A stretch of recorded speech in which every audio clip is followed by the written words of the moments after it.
Very warm welcome to you all to the second event in our Pricing Excellence series. I'm Leo Clancy, the CEO of Enterprise Ireland. Today we will share the results of the first Enterprise Ireland pricing study, and I'm delighted to see so many clients joining us this morning. This is your study, based on the results provided to us by 480 of you. We've had very strong representation from all sectors and companies and at all stages of growth. The hour you'll spend with us today, we hope will provide you with the opportunity to reflect on how your company compares with the overall outcome, those of your sector, and whether any action on pricing is required to protect or grow your profit margin. This study, I should say, was conducted in collaboration with Simon-Kucher Partners, and we really thank them for their partnership on this. It follows from our April webinar where they announced the topic, they introduced the topic of pricing excellence to the entire client base. We are currently developing our Enterprise Ireland strategy for the coming 3 years, and we're also looking at a vision for Irish enterprise out to 2030.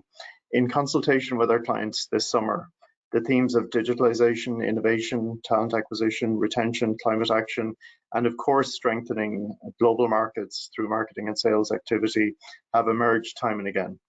But it's very clear to me and to the team at Enterprise Ireland that all these areas require a strong financial foundation to enable the investment required by ambitious companies. Protecting and improving profit margins from the outset of your business is absolutely vital to that. And as we heard in the webinar in April, pricing is the most impactful profit lever. As we'll hear today, defending price doesn't come easy for many. In Enterprise Ireland, we've witnessed the struggles and also the resilience of Irish companies grappling with COVID and with Brexit. These have both led to cost inflation. Input costs are rising. The war for talent, as we mentioned earlier, is going on, as is associated wage inflation. All of this at a time when it feels difficult to defend current prices with customers, let alone pricing increases that you may want to introduce. So all that's a very challenging backdrop and makes this subject even more relevant. And as we learned in the first webinar, pricing is not an art, it's a discipline involving a strategy, a plan, and successful execution of that plan. That plan can be improved through analysis, reflection, and the introduction of new tools and systems. And pricing excellence, we believe, will be a strategic imperative for CEOs and will be a key theme for Enterprise Ireland in the coming months and years, building on what we've learned over the past months. And we look forward to that journey together with you, our client companies. I'm delighted that Mark, the CEO of Simon-Kucher Partners, is joining us again today. Without their impactful work over the years and their biannual global pricing survey, this pricing study would not have been possible at the level of quality and comparison that we see before us today. Mark and his team in the UK and Ireland have been most generous in giving their time and sharing ideas and insights. And they'll today discuss how to introduce a price increase process in a company, which I think is a very practical example of what you can take away and start to think about in your own companies. But today's only the beginning of the journey. Our vision is to provide access to pricing knowledge and expertise and to build a community of like-minded company leaders sharing their experiences. While the focus of the conclusion today is to introduce price increases, I know many of you face challenges in setting the price. As we explore the topic further, we will also look at pricing model innovation. The questions you ask in this webinar and afterwards, the comments you make will drive our understanding of the challenges facing you. So do share your experiences with our team, with me, with other people in Enterprise Ireland. We really want to hear from you, and we hope that you'll enjoy and benefit significantly from this webinar. So with that, I'd like to thank the team involved, including the Enterprise Ireland team in putting this together. A special reiteration of thanks to Simon-Kucher Partners, and hand you over to Deirdre McPartlin, the Enterprise Ireland Country Manager for the UK. Deirdre is our moderator today. Thank you, Deirdre. Thank you very much, Leo, and wonderful context and background to today's webinar.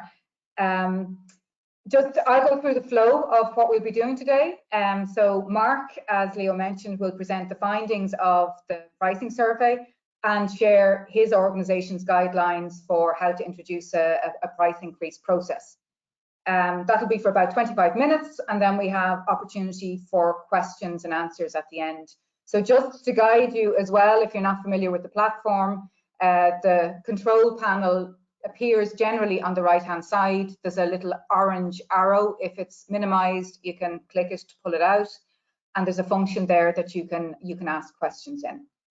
The recording will be sent automatically to everybody who registered, but it's a delay of 24 hours. So the system automatically generates that email.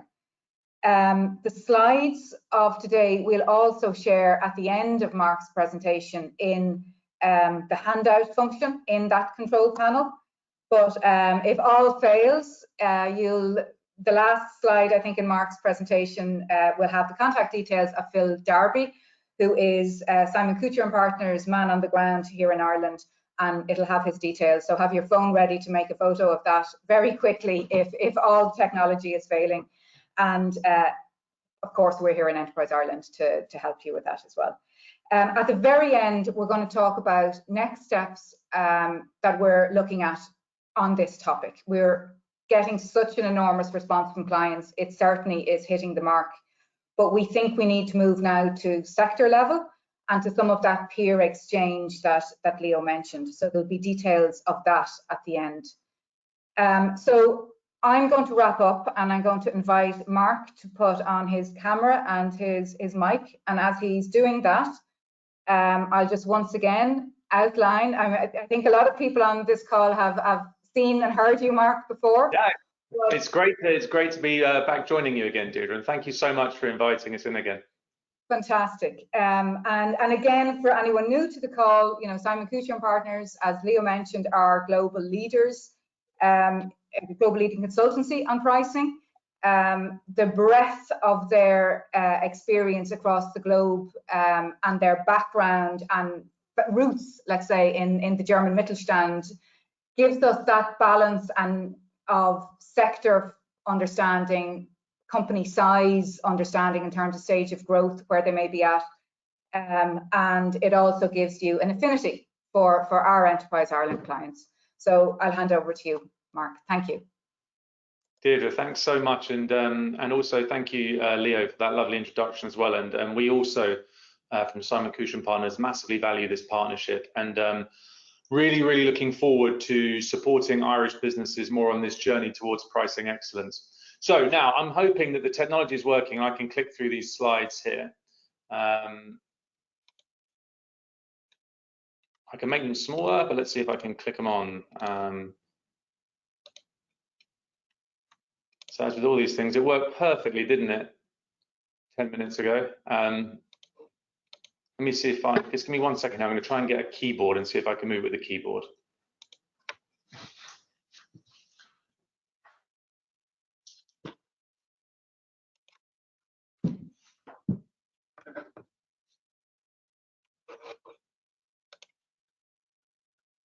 Right, there we go. So I've now changed the tech and we seem to be working. So I'm going to drive us through the results of the study. As Leo mentioned, we've sort of got two angles to this. So we've got a fantastic response from you all. This is your data, as Leo said. We've also been able to compare that then to our global database that have also taken this study in the last 12 months, which I think makes for an interesting comparison and allows us to kind of explore some areas where I think there are clearly bits of the story where the Irish market maybe looks a bit different to the global average. And I think that makes a really interesting sort of point of reference and sort of a starter for thinking through the kind of areas where we could focus on across the Irish economy on this topic of pricing. So first things first, I'm going to take you through the big summary blocks and we'll build the jigsaw as we go.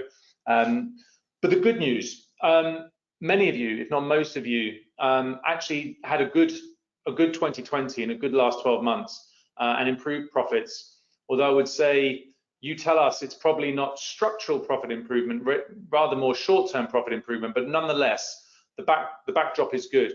So what you see here is on the left, the pie chart is the Enterprise Ireland data, and we'll always throughout this this presentation flag the Enterprise Ireland data, and then the global then is our average of about 2.5 or 2,200 companies globally. So you see the comparison between Enterprise Ireland and global. And here the question was whether you were able to improve profit margins through the year 2020. And just over half of you were, and you compare that then to the global average, about 59%, I would say very, very similar. So the good news is, like most of the business community, Ireland was no different. It fared very, very similarly. And actually, I suppose if I cast my mind back 18 months to the start of 2020, or say February, March, when the world as we knew it changed, I suppose a lot of us wouldn't have thought that 2020 would have been the kind of year that produced this kind of result. So on the face of it, it was surprising, but actually as we've looked into that more and as we've studied that more, I think it is no surprise given the massive change in buying patterns, the huge change in demand and volume in some industries. And we'll see that when we dig into where this is coming from. There's no big surprises here. But so good news so far. Like the rest of the world, Irish businesses improved their margins in 2020. And where did it come from? Like I said, it came from those industries where the pandemic, for many reasons, was a massive accelerator. So if you were in the logistics industry, if you were making print, paper, packaging products, if you were in process outsourcing, logistics, business services, if you were in digital technology, of course, you had a fantastic 2020. And conversely, if you're in the financial services sector, if you're in automotive, if you're in aerospace, it's no huge surprise that 2020 was a year you would probably rather forget. So this, I think at this point, the story holds with what we see in the rest of the world. No big surprises. 2020 is good, but it depends where you come from. And it depends the nature of your industry as to whether 2020 was a good year margin-wise or not. So far, so clear. I think what becomes interesting is when we dig into the winners and we try and understand a bit more what drove the winning 2020. Partly then when you take the 54%, you see roughly 50-50 split between those who say, actually that margin improvement was a COVID-driven phenomenon versus no, it was something different. And then when you dig into the quarter or so who say it was a COVID-driven story, the majority say actually that was a short-term thing. We do not believe that this new margin picture is something we can keep forever. We think it will maybe go away again. We think certainly it was driven by kind of a short-term change in business dynamics due to COVID-19. So 8% predict these will be sustainable long-term improvements. The rest, I suppose, have to say, okay, we've seen now the margin expansion. We now need to think about what we can do to keep hold of that and not let that go away as fast as it came with changes in buying behavior, etc., through COVID-19. So we have margin improvement. It was in the short term. The question was what drove it? And here we see a very clear story. It was demand and volume. If we think about what could drive profits, I mean, mathematically, and those of you that were on our last webinar, there's no magic here. There's only three things. We can either increase volumes, we can reduce costs, or we can increase prices. Very, very clearly, the profit margin gains that you have all seen in 2020 have come from volume. It's that demand soared rather than prices improved or cost decreased. And you see on the right-hand side the breakdown then for those that responded yes, 55% say this was a demand-driven margin story. 24% say it was price and cost driven. And that I think is kind of why most say it's probably not a long-term structural change. We haven't necessarily changed the underlying profit mechanics. We've just seen an increase in demand. And as you saw from where that's coming from, again, no big surprises. So margins up, driven by volume, price and cost, the distant second in terms of the drivers of business performance in 2020 for Irish businesses. And then when we ask questions, okay, this is what's happened so far. So that was the 2020 story, short-term profit improvement driven by huge demand increases. What about the outlook? And here we find that the potential for pricing is still rather underthought through, I would say. When we asked you what you think your key priorities in 2021 will be to maximize growth opportunities, if we start to the left where the bars are biggest, you see it's still around business expansion. So it's still the volume mindset. It's conquering new market segments, it's launching new products, it's expanding channel access. So it's still a volume-based story for 2021. Some work to be done in sales, maybe around lead gen, which again, I think is tied to this this volume indicator. Only a third of you think increasing prices is a key priority for you in 2021. And I want you to remember that number, because I think the 2/3 of you that say that's not a priority, when we get to the end of this, I think we really need to think about why that's the case. Because when we look at inflation and what is inevitably coming through the supply chain on the cost side, this thing here, this bar, the 33%, is the one where I think Irish businesses may start to come unstuck without rethinking this. And then digitalization, interestingly, only 12% see digitalization as the big focus. Maybe that's because a lot of work has been done there. And I know 2020 and the first half of 2021 has been the massive accelerator for digital. So probably a lot of work is done, and I wouldn't be surprised, therefore, that it doesn't remain the focus.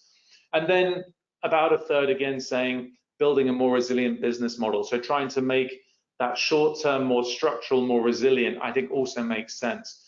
So it's still an expansion story. I think this middle block on pricing, it looks for us, our taste, as the pricing consultants, a little on the low side.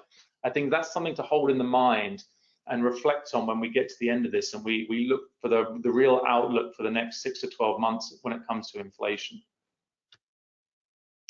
So short-term profit improvement, demand-driven, business expansion still being the big focus in 2021. Higher pricing pressure is observed though, so we start to build this picture of pricing pressure coming, and actually I think that will continue to build, and obviously the survey was done a few months back, and the world is changing in front of our eyes now on this topic. Again, rather similar to the global picture, the question was, have you experienced higher price pressure? 58 globally, 48 in Ireland say yes, but there or thereabouts, half the sample say yes, we've experienced higher price pressure in the last 12 months. The thing that is no different, and those of you that were on our last webinar will know I had this slide, I think, from our global study. We always see the same two top reasons for why companies tell us they experience price pressure. It's never to do with their own process or their own ability. It's always to do with external factors, in particular, the competition and the customer. If only our competitors weren't so aggressive with low prices, that would be fine. If only our customers were, less powerful in the negotiation, that would also help us. So no big surprises here. Those of you that are experiencing price pressure, put it down to the competition and the customer. In terms of how that breaks down across industries, some quite big differences. Interestingly, when we look behind each one of these bars, the top two reasons are always the same, always the competition, always the customer. But the mix changes. So we see more price pressure in food and consumer industries, agriculture industries on the left there. When you get down into the more the B2B business, the value chain, the more B2B business services, engineering or so, more of a B2B bar, you see less price pressure.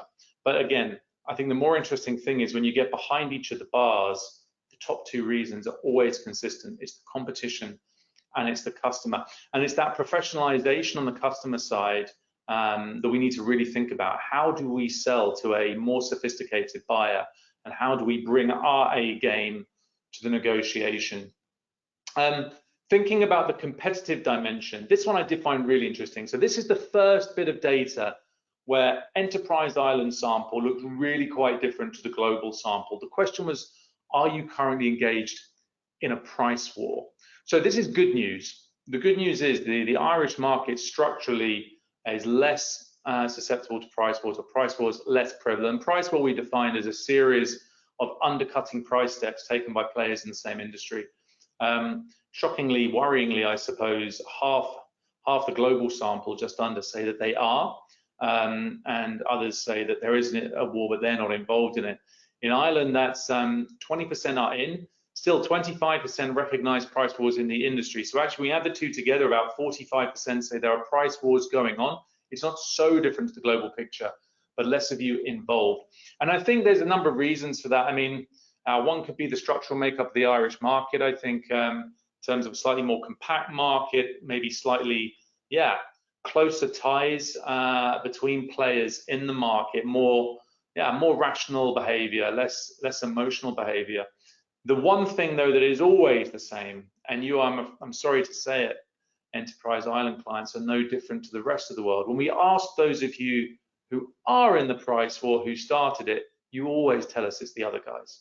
90% say it was the competitor. And of course, mathematically, it cannot be that if you're in a price war, 90% of the time the other person started it. This is where we have to take some acceptance of our own pricing practices and our own professionalization around pricing to recognize and understand that that 90% isn't right. Probably there are far more of you who are in the 4% of actually it was us accidentally, that we haven't realized that we are seen as the aggressor in the market. So I think this is very interesting. Obviously, price not seen as an aggressive lever so much in the Irish market, which is good. Maybe it's a misunderstood lever more broadly. And maybe this is something to do with the professionalization of pricing in the Irish market. And when we come on to the flip side of this coin a bit later on in the study, not the price cut, but the price increase, that's where we also find the only other big difference between the global study and the Irish study. In terms of how that changes across industries in Ireland, again, a big difference, not so surprising. I think there are big differences in where price wars happen.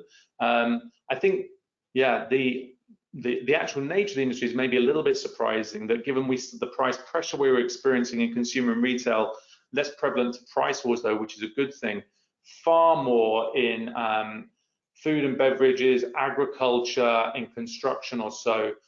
We see in the far left, actually a 27 percentage point difference between those industries. So price wars on the whole lower, in some sectors though, far more like the global average, particularly in those big fixed cost businesses, like say agriculture or so, where the temptation to cut prices to keep volumes up are that much higher. Okay, so we see we're building now the jigsaw, we see we're building the story up. As I say, our first big surprise, I think, in that price war analysis, although no big surprises then with the root cause that it's the other person. That again is that same symptom of misunderstanding our own role in driving the kind of the pricing, health and hygiene in our own sectors.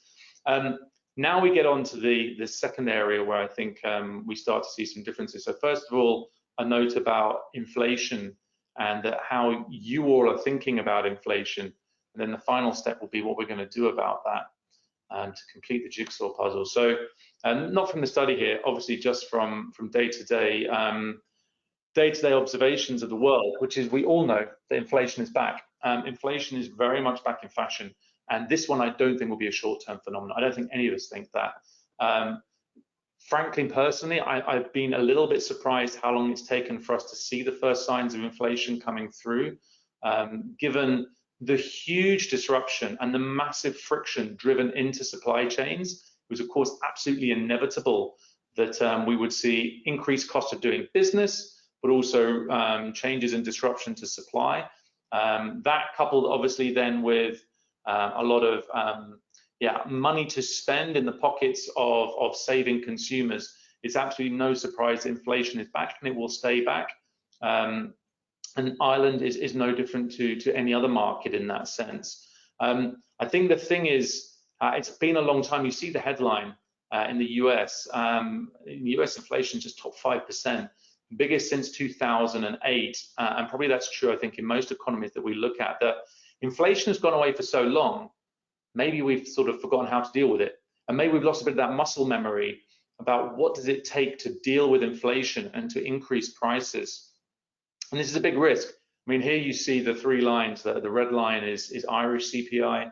You see UK on the sort of the grey line, and Eurozone CPI.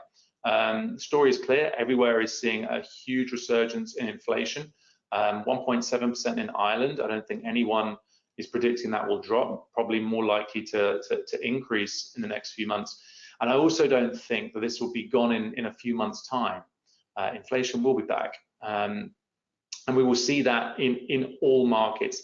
That means that we need to relearn that skill that we've lost for the best part of the last decade of how to manage increasing costs and how to pass that on to our customers.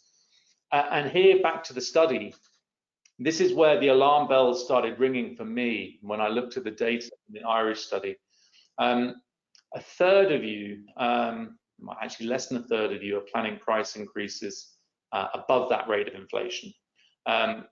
Nearly a third, 30% almost, have no plans for a price increase in 2021. It could be that you're in a sector which is somehow immune to this. I think you need to go away and challenge that assumption. More likely, it's because there's a latent fear or like I said, a getting out of practice for how to do that and a worry about what that will lead to. A third of you say you will increase prices in line with inflation, but remember that, because the third that say they are going to do it in line with inflation, I'm going to show you a bit of data in a minute that will show you the problem is that won't happen. 25% above, 10% significantly above inflation. So at the moment, 65% are planning at max inflationary price increases, a big chunk of that, 29%, not planning any price increase at all. And with that backdrop of inflation coming and this surge through the supply chain, this is something we need to focus on. Because, and the final piece of the jigsaw, the final piece of the story, and this is where, again, we will see the Irish data deviate from the global data. Price increases are hard to do. The question here was, thinking about when you've increased prices in the past, how much of your plan are you able to capture? Globally, that number kind of fluctuates between a third and a half normally. i.e., if I was planning for 2%, I would get, say, a third of that or half of that, somewhere between 0.6 and 1%. In Ireland, it's a fifth. It's 21% price realization rate. That says that 2% inflation you're targeting, you'll probably end up with about less than half a percentage point, maybe 0.4% for the average Irish business. This one is an interesting one. Again, it's about the only analysis apart from the price war analysis where we say there is a big difference between the global average and the enterprise Ireland sample. And I actually think the two could be, it's a constructed hypothesis, but it could be tied, which is something to do with the professionalization of pricing more generally across Irish businesses, and the understanding and the use of pricing as a tool, be it either as an aggressive tool to cut prices, or in this case, a tool to drive margins through price increase. My sense is that pricing is just not so much in the toolkit of the average enterprise Ireland business. And this is a big problem. As we see with the rise in inflation, we see that coming through the supply chain. If you are targeting inflation or less, and you're only able to get a fifth of what you need, then most businesses in Ireland will be going backwards for the next 12 months. And we need to avoid that at all costs.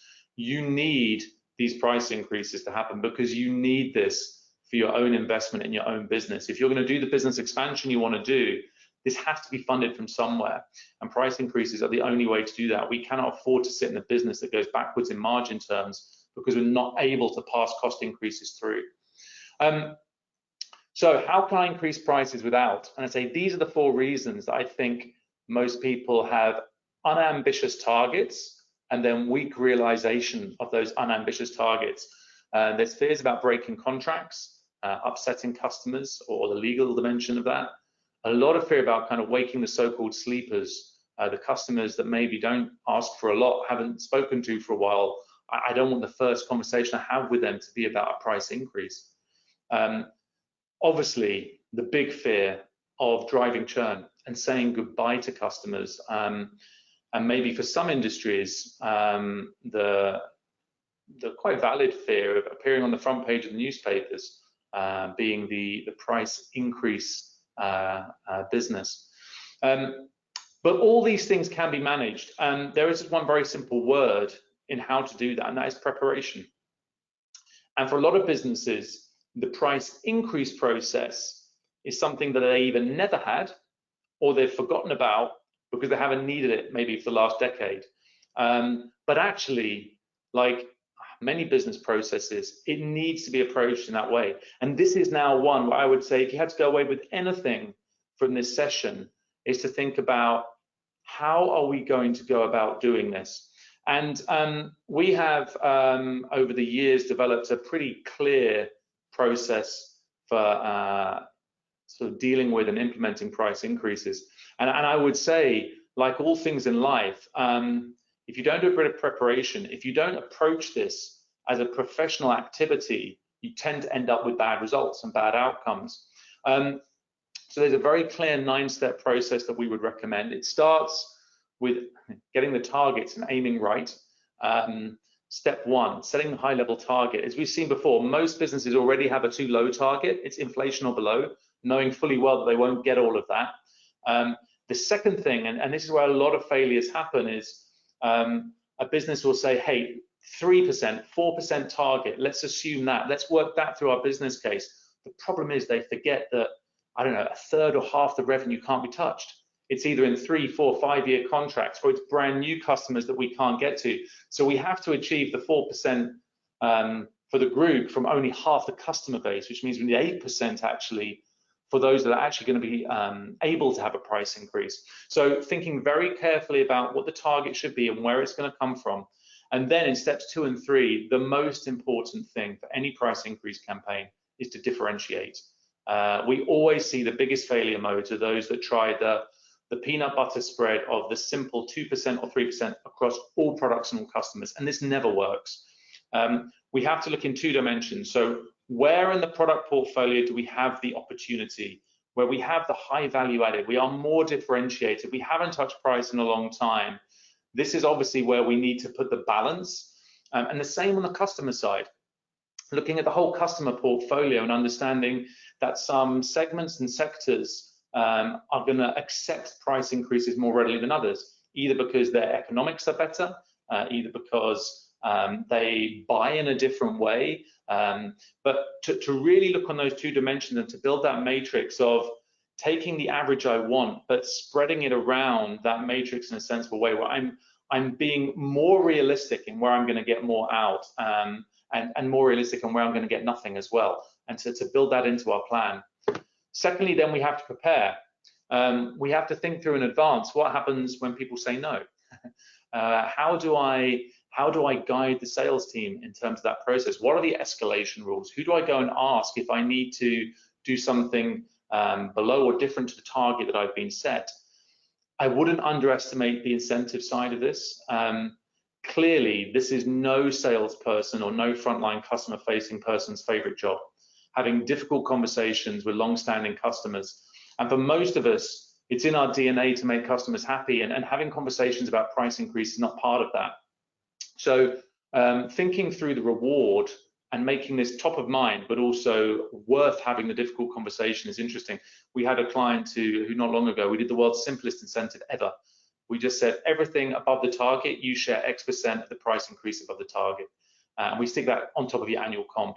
And we saw actually, because some salespeople got it in one region, some didn't in the other, we had almost a doubling of that price realization when we put the incentive in, made it a worthwhile conversation for a salesperson to have. And finally, think through the story we're going to tell. The story we're going to tell externally, importantly, the emotional story to our customers, but actually internally, I think is the more important story. Why are we doing this? Winning the hearts and minds of the whole organization of why this is important and why we actually deserve this because of the value we deliver to our customers is so important. And I found typically that that's the harder audience to convince than the customer who is expecting you to have this conversation, because they're going to have to do the same thing with their customers, and they read the papers and they understand what's coming. So communication plan, very important. Then we get into steps 7, 8, 9, actual execution model. So step 7 is about having no surprises. It's about sitting down with your sales team and saying to them and getting the group around to say, okay, when we have this conversation with our customers, what will they say back? What will their pushbacks be? So let's right now write the answers to every single question they have and every single issue they have, that we have a solid answer and that we all speak off the same script. No one goes out to have these conversations without knowing everything and that get caught out in the moment. So having arguments to all the pushbacks, why increasing prices for these 3 reasons, bang, bang, bang. Having the negotiation training, the mock negotiation, saying it out loud with colleagues. How does it feel to have that conversation? And then it's into monitoring and steering. So having good transparency of this process and not doing what some companies do, which is wait 3 or 4 months after they've finished a campaign to have a look at what happened and then find, oh, we missed the target. We only got a fifth of what we planned for. We need to be a bit more real time actually and see how that's going conversation by conversation. And actually that gives us the ability to then in number 9, steer and react to tweak the targets of the upcoming negotiations if we're having different outcomes for the previous ones. So that's how you do a belt and braces price increase campaign. None of it is rocket science, but it's about applying the same discipline, the same rigor, the same degree of preparation to this process as you do to many other processes in your business, because frankly, this is the one that's going to matter for the next 6 months, is the ability for you to have these kind of conversations with your customer base. Okay, so that was our overall story. Margins improved in 2020, fantastic news, but they might not stick around forever because they're probably not structural. We've seen price pressure increasing. We've seen on the good side less price wars, but the same as the world, a misunderstanding of how they happen, a misunderstanding of the power of pricing and the way to use that tool. And then more importantly, we see inflation coming back. We see a lack of ambition in price increase plans. And I think for me, the biggest takeaway from the whole study, a poorer track record of executing price increases than our global average. And with that, then I would say it's worth thinking about this 9-point plan for your own business. If you want to hear a bit more about some of these topics, I mean, Deirdre will talk a bit more about the webinars and the roundtables. We also are running a pan-European pricing event at the end of September.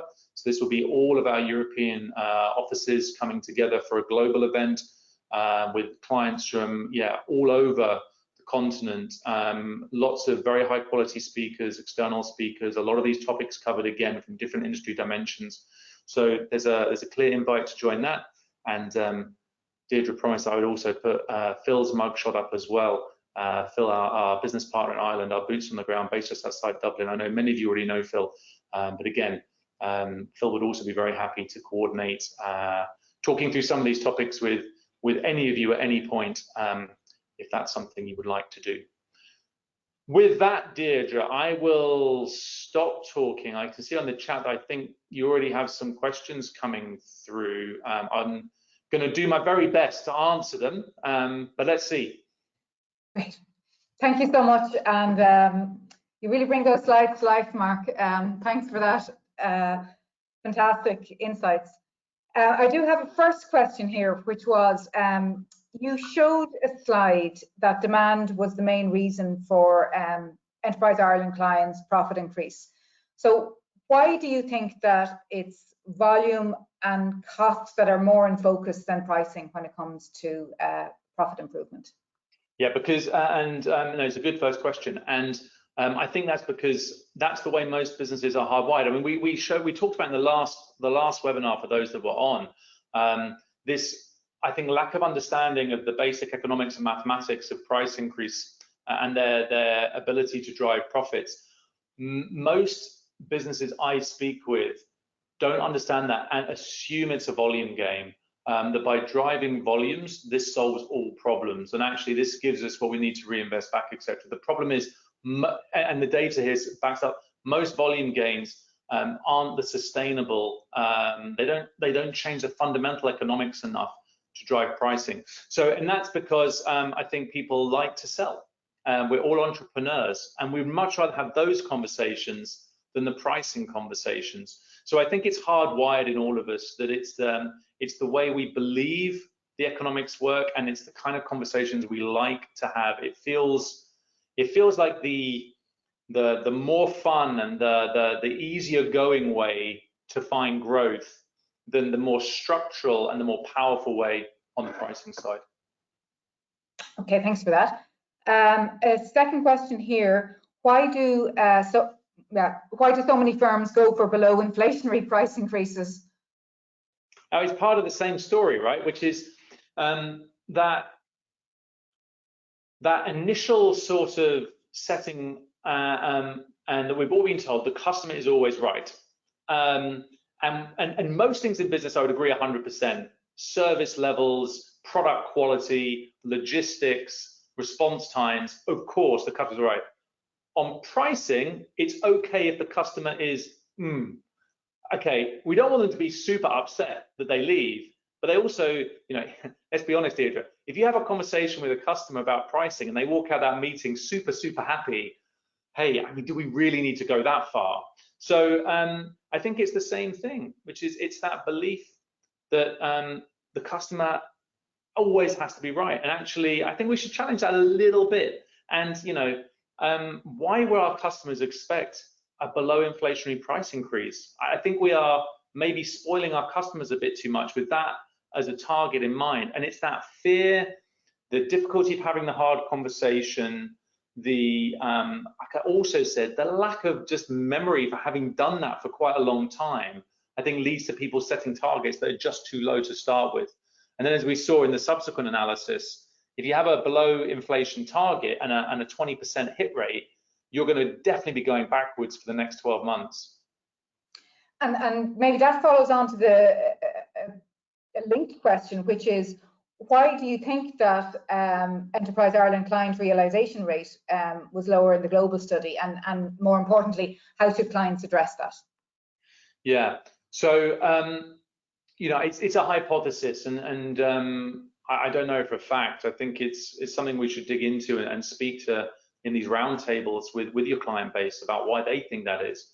But my sense is it's to do with focus and professionalization. And I think it's sort of a little bit the price war thing then isn't such a surprise to me, that Irish businesses aren't using pricing on either side. They're not using it to aggressively drive market share, also not using it to drive margin.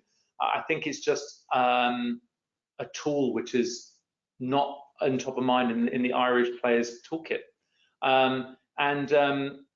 We talked about that on these webinars. We talked about that together, Deirdre, which is, I think that's something we do need to put on the radar more in Ireland.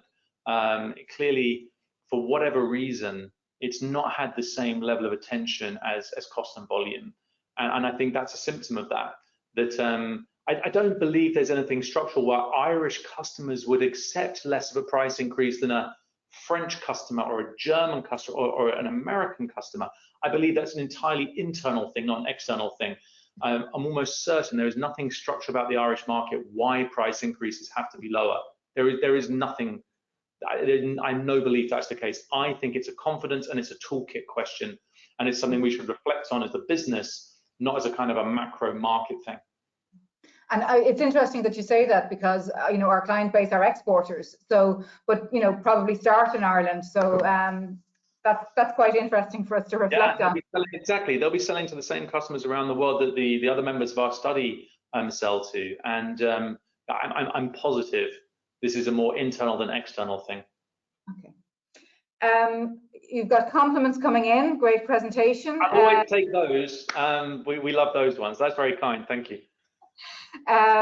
We do need to consider elasticity of demand, though. A price increase can lead to a reduction in profit if demand drops. Do you have a tool to help plan model elasticity? Yeah, so let's just, before I get to the second bit, I'll start with the first bit. Price increases can lead to volume drops. Yes, they can. And in most businesses, that kind of overall concept of elasticity, which is a change in price, change in volume in response to a change in price, roughly holds at a macro level. The problem is most businesses and most managers massively overestimate the elasticity in their industry, and they assume for a relatively small or benign price increase they'll have a big volume drop, and that almost always isn't the case. Elasticities are, and we see that empirically, massively overestimated by managers versus true elasticities we observe in markets. Same is true for all our clients. The elasticity that particularly salespeople estimate versus the elasticity that happens after the price increase are always very different. The second, so that's part one, is an overestimation of the elasticity to start with. Part two, that can lead to profit decline. It can at an extreme level, but actually the amount of volume you need to lose for a price increase before you move backwards in profit is also normally a bit misunderstood. If I take a fictitious business with, say, a 10% margin and I put a 5% price increase in, that's a 50% increase in my margin because the 5% drops all the way down. which means I can lose half my business and stay exactly where I was. And I don't want to get all technical now, and I'm sort of doing it in my head, but that 5% price increase for a 50% volume drop is an elasticity of -10, i.e. a ratio of 10 to 1. That just doesn't happen in any industry. Most industries typically have an elasticity -1 to -2 in an elastic market. Actually, many are inelastic, and they just don't know it, which means when you put a price up, the volume falls less than the price increase. So the question is right, that it is mathematically possible. I rarely see that elasticity is strong enough for price increases to make margins go backwards. Of course, I don't know the context from where the question came from, it is possible. So the overestimation of the elasticity to start with, the underestimation of the simple economics is the second problem. And then the third, do we have a tool for that? Well, yes, of course. And we've a suite of tools and a different way of thinking about that. I think the first one is understanding a bit about the elasticity in the industry. And for that, we need to test things. We need to have conversations with customers and clients to see what they really think and what they will do when prices change. Look at historical price increases and see what really happened. And so we get our baseline to know what we're dealing with. And then it's about simulating and modeling what will happen. So part of that price increase program, I showed you the 9 steps. When we do that kind of target setting in 1, 2, 3, we have a simulation tool for that says, okay, what will happen with elasticity assumptions based on the historical data or estimates to the price increase? So of course, we prepare our price increase so that we only go forward in margin terms and not backwards. Sorry, I got all very technical and very excited about the price elasticity. To re-listen to the recording, to be honest, Mark. There's another question here, which is there any sense in many Enterprise Ireland clients using value-based pricing models with their customers? Are they typically more or less pricey than their peers? I don't know if you can answer that. So I think, yeah, I'll have a go at answering the question. I think I understand it. So firstly, it's great people are talking about value-based pricing more generally. Maybe for those that didn't ask the question, or maybe I'll give my own context to the question. If you think about the kind of the 3 ways of thinking about your pricing, there's cost-based, which even in this day and age of talking about this for God knows how long and learning about this in business schools, the vast majority of companies still, when you cut into it, are cost-based prices. So that's one. There's competition-based, which is, and again, this is the other model that most businesses use, is they say competitor A is this, so we are 5% lower, or we say 5% higher. Of course, you then beg the question, what do you think they're doing? And they're looking at you the same way you're looking at them. So cost and competition. The third is value-based, which is if I had an understanding of how much the customer, the value they place on the product and the value I create in their value chain, I can capture a share of that, which of course, from our perspective is the way to think about pricing. So I think, the question talks about value-based pricing models. Again, I would say, interpreting the question a bit, that is saying those businesses where their pricing is more aligned to the value they create for their customers rather than the costs they face, then yes, the answer is 100% yes. They will find it far easier to pass through price increases because of a few reasons. Number one, they're already having a value conversation with their customers, not a price conversation. And there's no way you can talk about price increases without talking about value delivery. If I just walk into your dealer and say, I want 10% more, you're going to say, well, why? I have to always be having an ongoing value conversation about the value I bring to your business, and then talk about my fair share of that value in terms of the price I charge you. The second thing is, tend to find that those with value-based price models realize there's just so much more headroom than a cost-based price increase. So that kind of cost-based price increase, like I said before, that's where you end up with the peanut butter spread. Our costs have gone up by 10%, so all customers get a 10% price increase. But of course, some will see far more value, some will see far less. So value-based gets to the heart of what I talked about with that sort of 2 dimensions of product and customer, of seeing where the pockets of value are. So that would, I think it's a super question. I think the story behind the question is the right one, which is more focus on value, less focus on cost. Another question here, how involved, and this kind of came up in the last webinar as well, and we didn't get to it, how involved are other departments, for example, finance operations, in establishing the price increase target? Yeah, yeah, and it does come up, and it always comes up. And who? yeah, who should be doing this and who has the responsibility for making this happen? And unlike many business processes, my best guess is most companies on this call, probably most companies everywhere actually, don't have that price increase process I just shared written down anywhere, and don't have the kind of the who is responsible for each step of that written down, whereas in other processes they almost certainly will. Getting your expenses paid, there'll be a massive process for that one, right? Who is responsible? This price increase one, no one will have that written down. And partly one of the reasons why it's not written down, and one of the reasons many businesses, I don't talk about Enterprise Ireland here, I just talk generally, are not so good at price increases, is because no one really knows who owns pricing. When it comes to cost management, there's a bunch of people in finance that are responsible for that. For the volume growth that we all pin our hopes on, for the kind of the profit recovery, we know that salespeople, you have to go and deliver volume as channel partners. This pricing thing is tends to be dotted around the organization.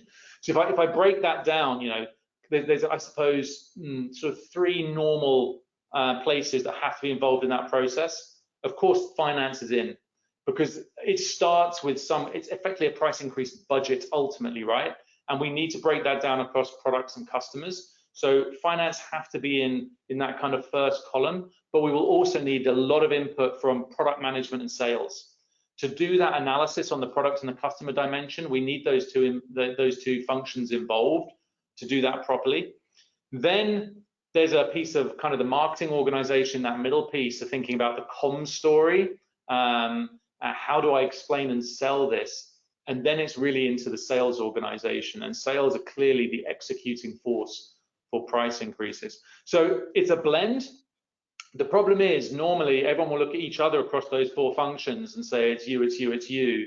I would say, given that inflation is coming at the rate it's coming and the disastrous impact this is going to have on bottom lines for most businesses on this call, the ultimate owner of this thing should probably be the boss. I would say it's the CEO or the board. For this next phase of 12 months, Deirdre, I think it's that important that I wouldn't sort of delegate that to one of the four I mentioned. I would own overall control of that process, and I would give them each of their tasks, but I would want to see how that runs. And maybe this is quite relevant as well in the particular environment we're in at the moment. Is it better to have a large annual price increase or a smaller percentage more frequently? Yeah, great question. And again, I'm not going to give you the boring consultant answer, say it depends, but some industries already work on certain cadences and cycles, and it becomes quite hard to break that, right? So if you are in an industry where it is the annual price increase, and actually, you know, we have some clients in some industries, I'll give you an example, the logistics industry, where the customer very often phones up the business to say, what's the annual price increase? Because they know it's coming. And so that's kind of a nicely kind of trained industry that says, this is how it happens. In other industries, they don't have that. So you have far more freedom. And the reality to you know, what is the best strategy for you? Is it the one big bang or the series of smaller steps? It depends a bit on the magnitude of the bang. It depends a bit on what's happened in the past. It depends a bit on the kind of the nature of the buyer as well. Typically, I would say, and given where we are with inflation being a global phenomenon, I would go for the one big bang right now. If we do it in slow steps, we just lose time, and the mathematics of time hurt us because it's that much longer without the margin protection in the business. And I also think, I said it, inflation is coming back into fashion. Everyone will be doing this. That's a great time to be doing your one big bang. I would then not forget about it. And once we train the customer to accept it once, we mustn't forget. We probably shouldn't be greedy and go straight back again after 6 months, but to make sure that at least annually we're having that conversation. In some industries, yeah, maybe, yeah, in some consumer industries, the smaller, yeah, as we go is more palatable because you don't have these kind of contract cliff points where you have to renegotiate something. But I would say right now, don't shy away. Don't think I will get there in 6 small steps over the next 3 years. I would have bolder ambitions. Okay. I can see there's questions coming in on SaaS, and I don't think we're going to get to all of them. And I've got one on the inflation one, and then I'll need to wrap up. But on inflation, Why do you think inflation is here to stay, as opposed to being maybe a 12-month settling period, as COVID vaccination impact seems to be realised and economic activity normalises? Well, I mean, yeah, so when we talk about inflation being here to stay, obviously inflation is a measure of annual price change. So I don't think prices will continue to increase forever, but I think inflation will remain at a certain level for a period of time, because I think I don't just see it's a demand-driven, COVID-driven on the demand side thing. I think many businesses have just had to really reorganize supply chains.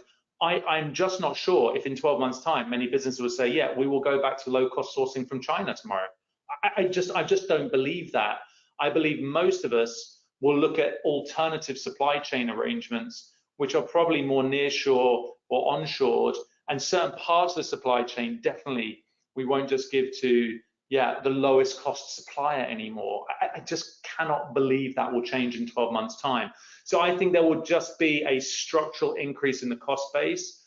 I think, yeah, you do the double whammy of Brexit effects in the UK and this, and so we'll see that more than you will in Ireland, obviously, but it will flow through of labour shortages, just change in the labour market. It's all more structural than just we get our jabs done and we're back to life as normal, I think. I'm sorry to say. Yes, absolutely.